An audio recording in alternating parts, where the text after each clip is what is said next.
Seigneur. Que Dieu vous bénisse abondamment et que l'amour de Dieu, la paix de notre Seigneur Jésus et la communion du Saint-Esprit soient avec vous tous. Nous sommes devant vous aujourd'hui, c'est dans le cadre de notre émission Jésus-Christ, la porte du salut. Oui, cette émission, c'est une émission de bénédiction. Et vous allez nous retrouver sur notre chaîne YouTube AAE officielle. Et c'est des filles Arche de l'Alliance de l'Éternel officielle. Que Dieu vous bénisse abondamment. En nous suivant au travers de cette émission, vous serez édifiés avec l'œuvre du Saint-Esprit qui a pour mission de préparer son Église ou l'Église de notre Seigneur Jésus à sa rencontre. Que Dieu vous bénisse abondamment. Avant de commencer, nous adressons à notre Dieu une courte prière pour qu'il nous assiste dans ce travail. Tendre Père, merci pour ce moment, car Seigneur Tout-Puissant, de nous-mêmes nous ne pouvons rien faire. Viens Seigneur toucher les cœurs, viens nous parler, que je disparaisse et que toi tu apparaisses, parce que tu veux parler à une âme pour Dieu en ce moment. Laisse que Seigneur ta parole puisse toucher et transformer, que ta parole aille à l'encontre, ô Dieu de gloire Tout-Puissant, de ceux-là qui ont soif de toi, au nom de Jésus-Christ. Ainsi prié, je dis Amen. Gloire soit rendue à notre Seigneur Jésus. Bien-aimés, nous venons aujourd'hui avec un thème que nous avons intitulé La rencontre. La rencontre, bien-aimés, il s'agit de la rencontre de Jésus-Christ. Et la rencontre qu'on fait avec Christ a toujours eu un impact. Ça produit quelque chose. Elle est différente de la rencontre d'un homme avec un autre homme, d'un homme avec un animal, d'un homme avec quoi que ce soit. Mais la rencontre avec Jésus-Christ, c'est une rencontre très très spéciale parce qu'elle produit des grandes choses dans la vie de quelqu'un. Gloire soit rendue à notre Seigneur Jésus-Christ, puisque nous allons voir ensemble avec vous quelques rencontres que notre Seigneur Jésus ou du Seigneur Jésus-Christ avec certaines personnes et les conséquences que cela a eu à produire. Ce sont des conséquences positives et qui ont marqué des vies et la vie de chaque personne que Jésus-Christ a eu à rencontrer. Sans plus tarder, nous allons lire la parole de Dieu dans Jean chapitre 9, du premier verset jusqu'au 31e verset. Ça va beaucoup nous aider et c'est sur ces passages-là que nous allons nous entretenir en séjour avec vous. Que Dieu vous bénisse abondamment. Dans l'évangile de Jean, chapitre 9, à partir du 6e verset, je lis la parole. Après avoir dit cela, il cracha à terre et fit de la boue avec sa salive. Puis il appliqua cette boue sur les yeux de l'aveugle et lui dit, va et lave-toi au réservoir de Siloé, nom qui signifie envoyé. Il y alla, se lava et s'en retourna, voyant clair. Ses voisins et ceux qui auparavant l'avaient connu comme un mendiant disaient, n'est-ce pas là celui qui se tenait assis et qui mendiait? Les uns disaient, c'est lui. D'autres disaient, non, mais il lui ressemble. Et lui-même disait, c'est moi. Il lui dit, donc, comment tes yeux ont-ils été ouverts? Il répondit, l'homme qu'on appelle Jésus a fait de la boue, a oint mes yeux et m'a dit, va au réservoir de Siloé et lave-toi. J'y suis allé, je me suis lavé et j'ai recouvré la vue. Il lui dit, où est cet homme? Il répondit, je ne sais. Amen. Bien-aimés, nous venons de suivre la lecture d'un grand témoignage par rapport au miracle que Christ a opéré par son passage à travers la rencontre, comme nous étions en train d'introduire le message. D'ailleurs, en lisant, en remontant un peu à partir du premier verset du chapitre 9 de Jean que nous venons de lire, vous allez comprendre que la Bible est en train d'introduire en disant Jésus vit un homme aveugle de naissance. Je vais dire à quelqu'un, en ce moment pendant que je parle, Jésus est en train de te voir aussi. Donc il a vu quelqu'un qui avait un problème, qui avait une difficulté. C'est quelqu'un qui ne voyait pas. C'était un aveugle né de naissance. Depuis sa naissance, cette personne est née comme ça. Il ne voyait pas les gens, mais il pouvait entendre. Il n'avait pas le goût de voir des couleurs, d'apprécier la beauté, quoi que ce soit.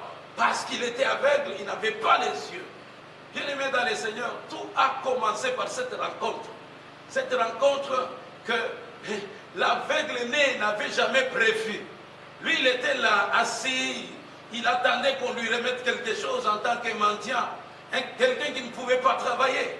Mais la rencontre avec Jésus, à partir de ces contacts-là, quelque chose a changé dans sa vie. Moi, je me demande, ça a commencé aussi par les disciples qui ont aussi vu comme Jésus. Ce n'était pas seulement Jésus qui avait vu, mais même si tout le monde te voit, même si tout le monde connaît ta situation, tu peux avoir aussi un problème, mon frère, ma soeur, qui t'amène à une souffrance, peut-être à pleurer. Il y en a qui voient, mais qui sont incapables de trouver solution à cela. Mais Christ, quand il te rencontre, lorsqu'il te voit, en lui, il y a des choses qui bouillonnent parce qu'il est venu pour libérer les captifs, il est venu pour sauver, il est venu pour nous faire du bien. Ça, c'est ça, sa nature. Gloire soit rendue à notre Seigneur Jésus. Imaginez, bien-aimés dans le Seigneur, les disciples ont posé la question à Jésus. Il dit, cet homme, il est né aveugle. Est-ce que c'est ses parents qui ont commis le péché ou lui-même a commis le péché? Mais j'ai aimé la réponse de notre Seigneur Jésus qui a dit ceci. Il dit non, ce n'est pas que ses parents aient commis le péché ou que lui-même puisse commettre le péché, mais c'est pour que les œuvres de Dieu soient manifestées en lui. Bien-aimé, gloire soit rendue à notre Seigneur. Tu peux avoir une situation, un problème, donc peut-être dont l'origine ne vient pas d'un péché quelconque, ou parce que tu as fait cela ou ceci. Mais Dieu, dans son plan, il peut prendre ou utiliser ta situation-là pour faire éclater sa gloire, afin qu'il soit loué par la bouche des hommes qu'il a créés, et que ceux-là qui ne le connaissent pas puissent reconnaître qu'il y a un Dieu tout-puissant, le Dieu qui peut tout faire, là où l'homme échoue, mais Dieu n'échoue pas, parce que ce qui est impossible aux hommes, cela est possible à Dieu. Amen. Que Dieu vous bénisse abondamment. Écoutez, bien-aimés dans le Seigneur. Alors nous avons lu, Jésus a répondu ce qu'il avait à répondre. D'abord au verset 6, c'est maintenant là, quand il s'est approché, réellement il y a eu une rencontre. Il s'est approché de l'homme qui était né aveugle. Il s'est approché de lui. Et qu'est-ce que Christ a fait? Alléluia. Il a craché à terre. Il a pris de la boue. Il a appliqué de la boue sur les yeux. Ça, c'était le mode opératoire de Jésus ces jours-là, selon qu'il était inspiré. Bien aimé, je vais ouvrir une parenthèse pour dire à quelqu'un qui en a, lorsque ils font quelque chose ou poussés par le Saint-Esprit, qui leur dit que non, en fait, ceci pour que vous puissiez, pour que je puisse agir. Mais il y en a qui commencent à en faire toute une doctrine. Non, Dieu ne fonctionne pas comme ça. Ce que nous devons faire, bien-aimés dans le Seigneur, c'est être attentifs à ce que l'Esprit de Dieu est en train de nous communiquer sur les champs. Gloire soit rendue à notre Seigneur Jésus. Et Jésus cracha à terre la salive et il fit avec cette salive-là de la boue. Et il appliqua de la boue sur les cieux de celui qui était né aveugle. Et il dit, va au réservoir de Siloé, va, lave-toi là-bas. Et on nous dit que cet homme est allé et il s'est lavé. Et quand il s'est lavé, automatiquement, et il voyait clair. Bien-aimé dans le Seigneur, quelle rencontre! La rencontre de Jésus dans la vie de cette personne a changé sa vie. Quelque chose s'est passé. Alléluia. Mais écoutez maintenant les conséquences de cette rencontre. Ce que ça a produit, ça a suscité la discussion, l'étonnement, la curiosité des gens en voyant cette personne qu'ils connaissaient pendant longtemps. Bien aimé, j'aime. Et quelqu'un a chanté et dit, Je n'ai jamais vu un homme qui passe près de la croix et reste le même. Mais oh. Moi j'ajoute de dire, qui a vu Jésus reste le même. Mais oh. Quelque chose doit se passer dans son cœur. Oui, c'est vrai. Cette personne a été à la rencontre de Jésus. Et il y a eu des choses qui se sont passées. Et en lui, et même extérieurement, et cela a été visible par tous. Je lance un appel à quelqu'un. Je dis, mon frère, ma soeur, peut-être là où tu as une situation, tu as une maladie compliquée, tu as un problème qui te dépasse, mais il te manque quelqu'un.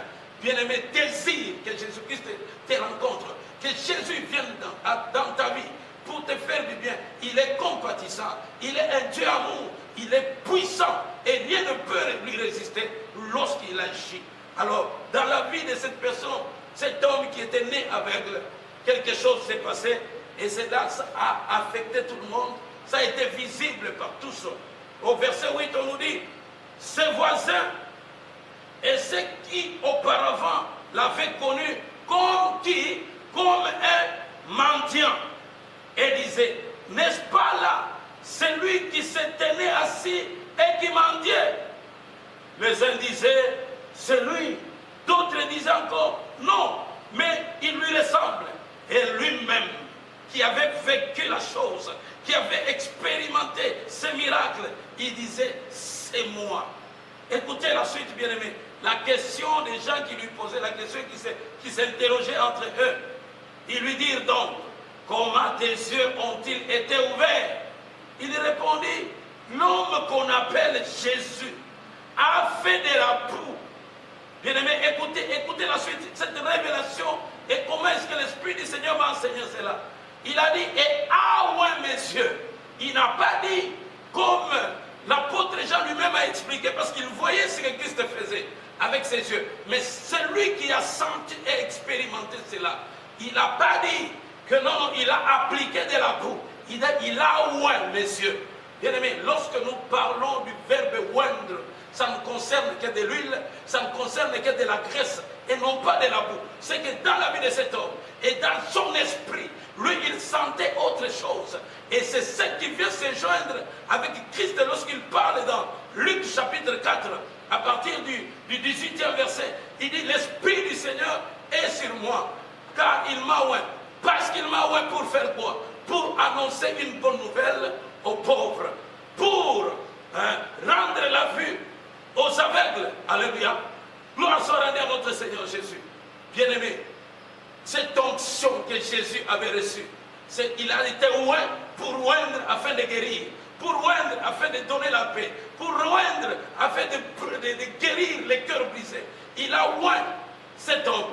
Pour cet homme, ce n'était pas de la boue, mais c'était une onction.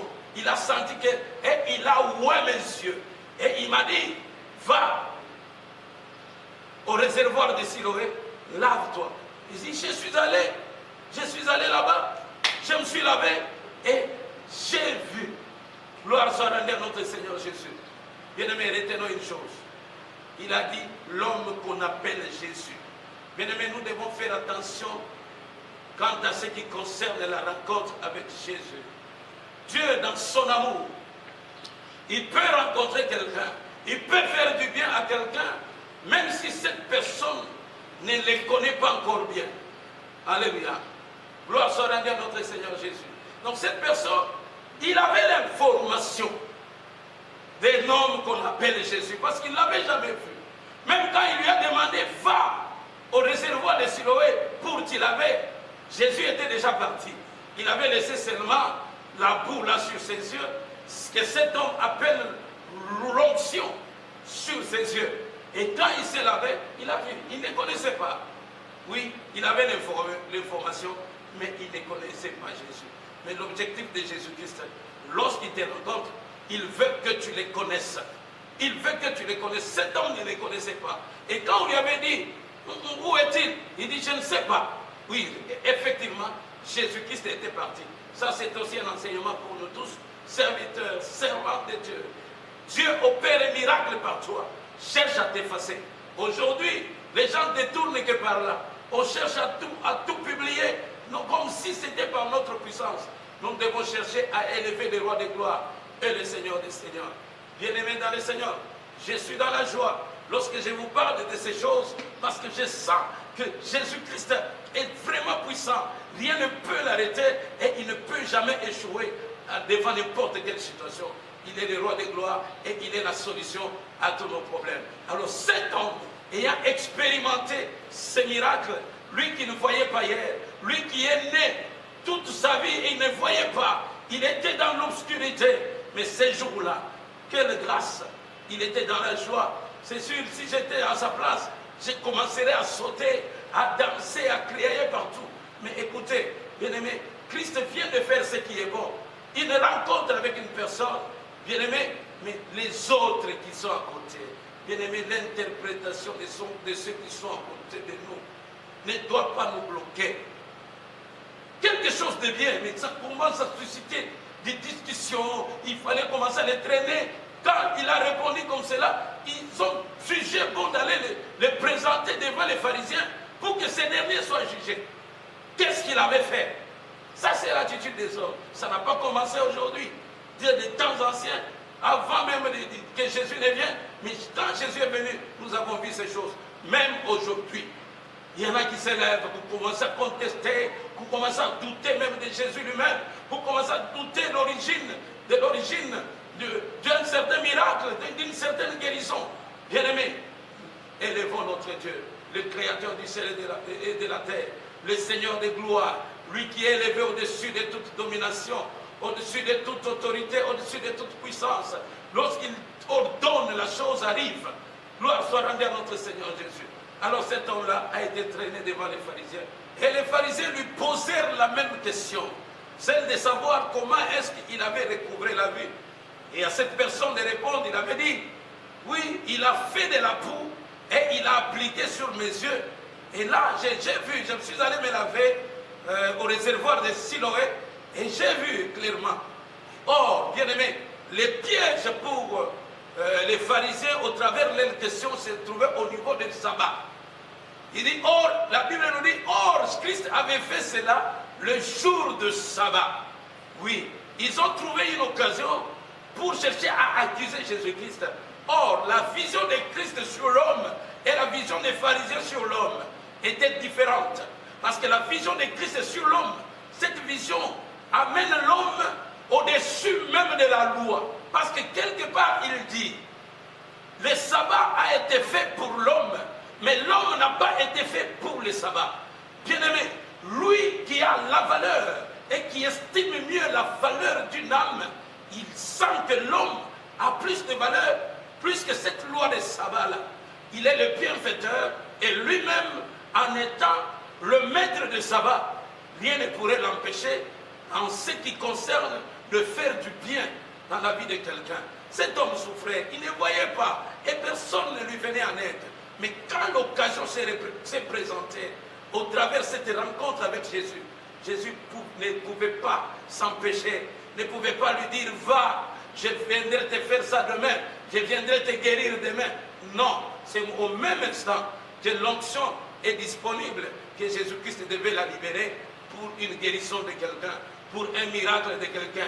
Même pendant que je vous parle, Jésus-Christ est prêt à faire la même chose si tu es attentif, si tu es attentif à cette parole que je t'annonce. Parce que la parole, lorsqu'on l'annonce, la parole elle est puissante, elle agit, elle guérit, elle console, elle délivre. Que quelqu'un pendant que je parle puisse recevoir sa délivrance, puisse recevoir sa guérison. Si tu te retrouves dans le même cas ou les cas différents, mais Jésus-Christ, il n'y a jamais eu un problème. Lorsqu'il se retrouve devant ça, il peut dire que non, non, là, ça me dépasse. Jésus-Christ est au-dessus de toutes choses. Que Dieu te bénisse là où tu es. Et seulement la foi, et désire, aspire à avoir cette rencontre avec le Seigneur Jésus. Que Dieu te bénisse là où tu es. Mais ça a suscité une discussion.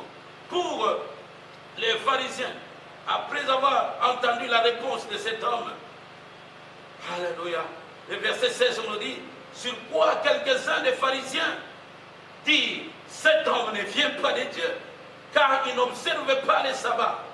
D'autres disent, comment un homme pécheur peut-il faire de tels miracles? Et il y eut une division parmi eux. Bien-aimés, au travers d'une seule rencontre, regardez la suite.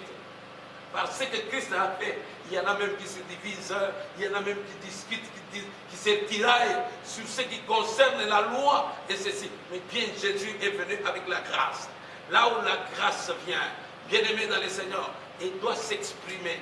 Et la grâce n'est venue que s'exprimer par des signes et des prodiges, par des miracles.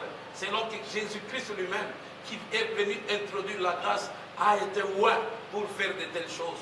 Vous vous souviendrez de Jean-Baptiste, lorsqu'il envoya ses disciples pour aller poser des questions à Jésus. Il dit, faudra-t-il attendre un autre, ou bien c'est toi, ou bien, bien-aimé dans le Seigneur. Jésus a répondu à ces gens-là, allez lui dire que la bonne nouvelle est annoncée, les aveugles voient, les démoniaques sont délivrés, les lépreux sont purifiés. Allez lui dire, il lui a répondu par un code qui se retrouve toujours dans ce qui a été dit de lui, selon que le prophète Ésaïe avait prophétisé sur la venue de Christ dans Ésaïe 61. Bien-aimé dans le Seigneur, non, Jésus-Christ, il est le roi des gloires, il est au-dessus de toutes choses. Gloire soit rendue à notre Seigneur Jésus.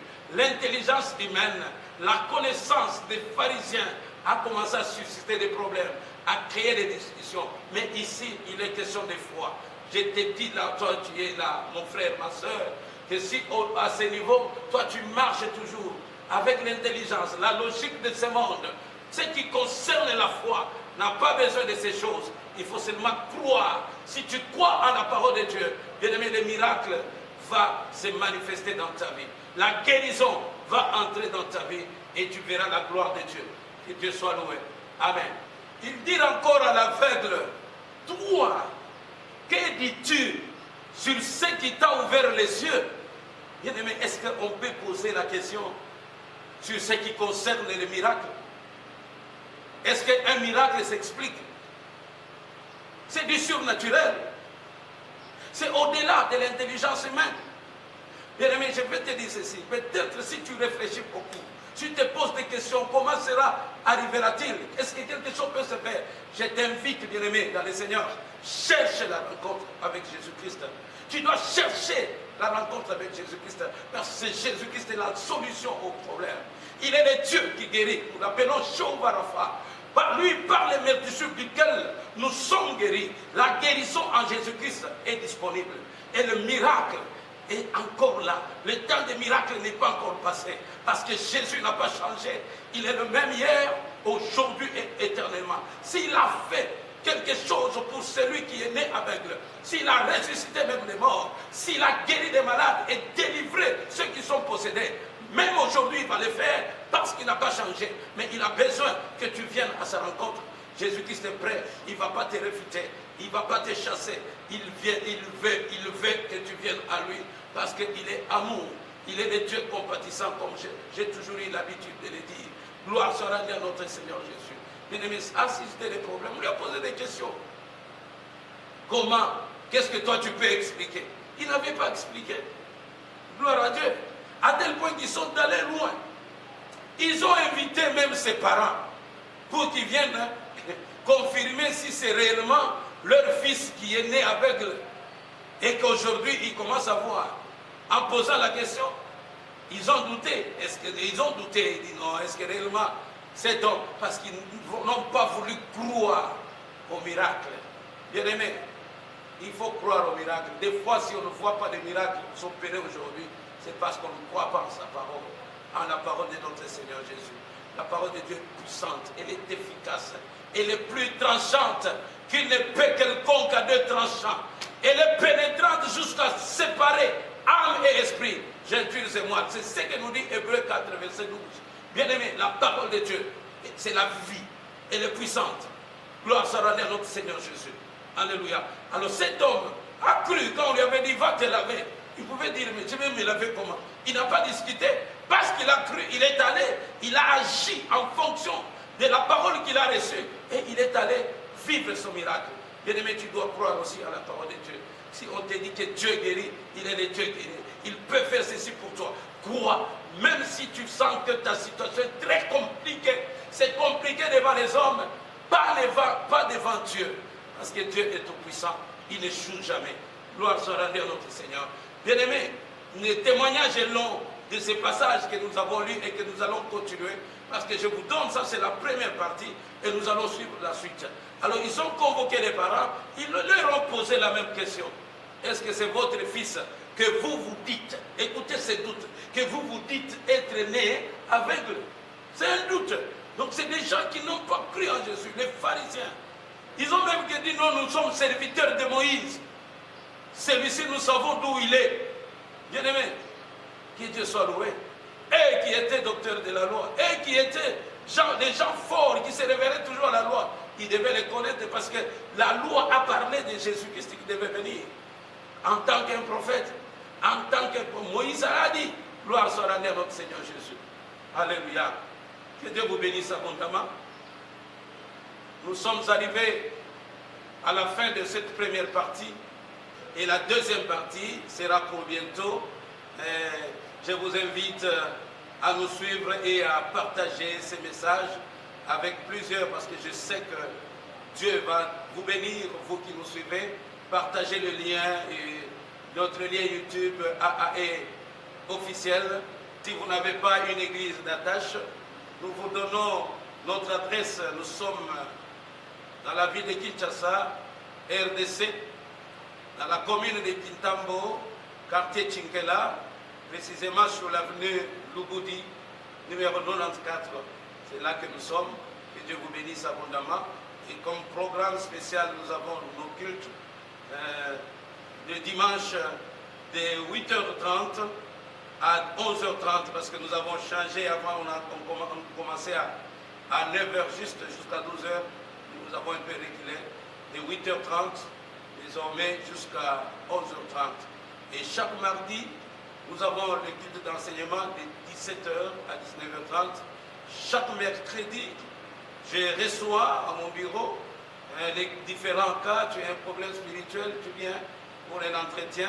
C'est sans condition à partir de 10h30 jusqu'à 16h30. Et chaque jeudi, il y a réunion de maman de 16h juste à 18h.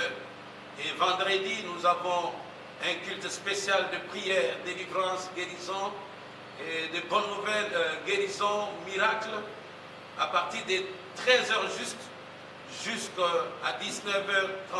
C'est un vendredi et Toko, un temps fort que nous passons pendant beaucoup de moments dans la présence de Dieu, et Dieu nous fait toujours du bien. Il y a des gens qui témoignent la grandeur de Dieu et sa visitation. Que Dieu vous bénisse abondamment. Je termine en bénissant aussi ma chère épouse, Betty, qui ne cesse jamais de me soutenir dans le ministère, ainsi que tous les bien-aimés de notre assemblée Arche de l'Alliance de l'Éternel. Soyez bénis pour cette œuvre et que la grâce de Dieu continue à être renouvelée dans votre vie. Au nom de Jésus, je dis Amen.